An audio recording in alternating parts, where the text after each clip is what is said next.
Bienvenue dans le podcast à contre-courant, le rendez-vous inspirant mettant en avant des parents audacieux qui redéfinissent leur trajectoire pour conquérir leur indépendance. Je suis votre hôte, Nathalie Grimaud-Morvillet, et après plus de 15 ans dans le marketing digital et 4 discriminations à la maternité, j'ai choisi de prendre mon indépendance pour mieux profiter de mes enfants sans renoncer à ma carrière professionnelle. Avec la tribu digitale, j'aide aujourd'hui d'autres parents à faire de même. Chaque épisode présente des histoires captivantes de parents déterminés à équilibrer vie personnelle et vie professionnelle, offrant conseils et inspirations pour un avenir épanouissant et flexible. Retrouvons-nous dans le nouvel épisode du jour.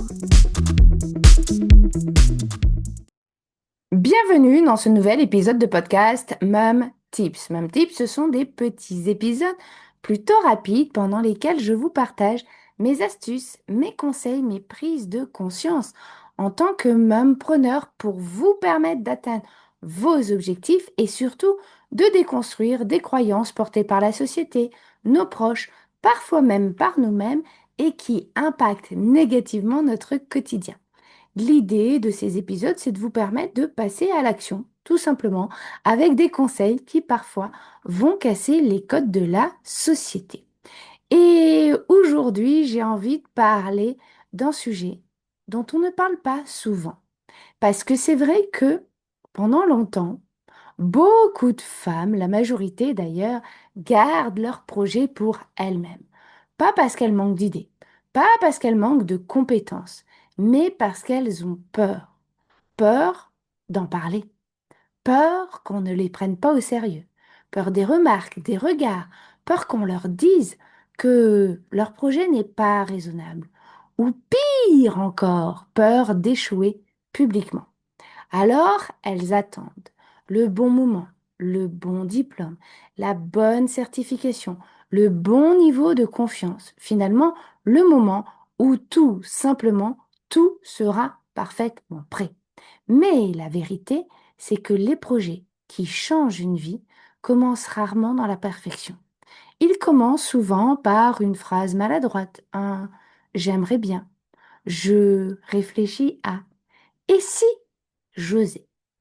Parler de son projet à haute voix, ce n'est pas juste communiquer, c'est commencer à lui donner une existence réelle.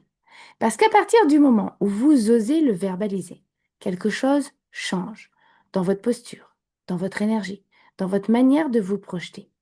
Et parfois même, la magie opère là où on ne l'attend pas. Une discussion d'ailleurs peut devenir une opportunité.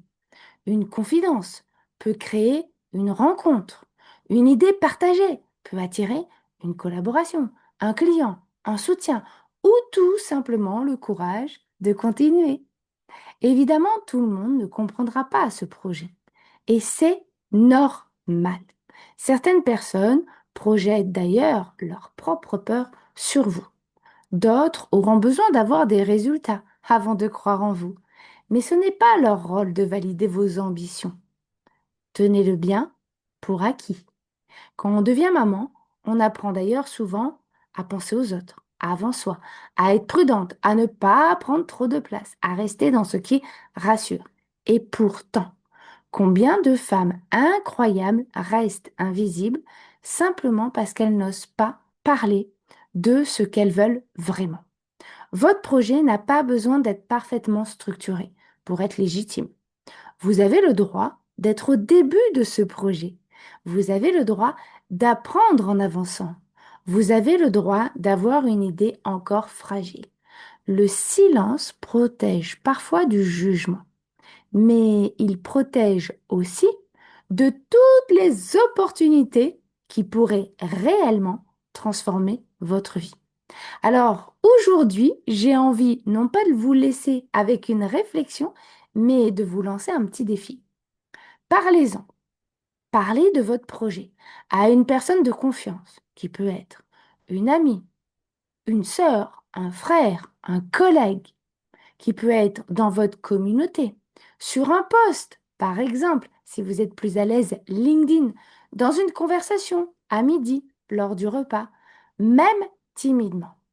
pas pour chercher l'approbation, mais pour arrêter de faire comme si votre rêve n'existait pas. Parce qu'à force de taire ses ambitions, on finit parfois par s'éloigner soi-même. Alors rappelez-vous une chose, les femmes qui vous inspirent aujourd'hui sont souvent simplement des femmes qui ont osé dire à haute voix ce qu'elles voulaient construire, avant même d'être certaines d'y arriver. Faites ce petit pas pour vous, pour votre avenir, pour vos enfants, mais surtout pour votre épanouissement personnel. C'est maintenant la fin de cet épisode. S'il vous a parlé, inspiré, vous pouvez le liker, le commenter ou tout simplement le partager à une amie, une collègue, une autre maman qui en aurait besoin. Qui sait, vous pourriez être à l'origine d'un changement radical. Et puis, en attendant notre prochain épisode, prenez soin de vous et à très vite, à la semaine prochaine.